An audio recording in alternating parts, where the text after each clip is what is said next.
After putting a patina on a piece, you will probably want to use 4/0 steel wool to brush it back so that it sits in the recesses but burnishes and highlights the raised areas. This little earring has a hammered texture.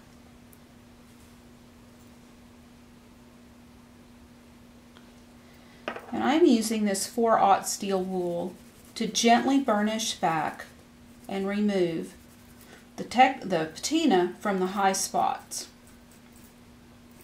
4/0 steel wool is the most fine steel wool that I've been able to find. It will burnish and not scratch.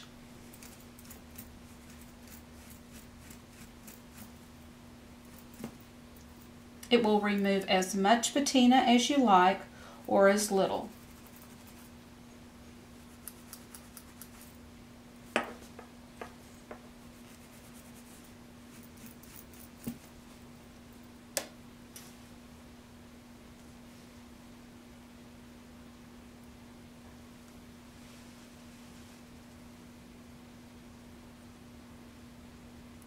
Now I'm going to throw this little gem into the tumbler and it will bring it to an even higher shine.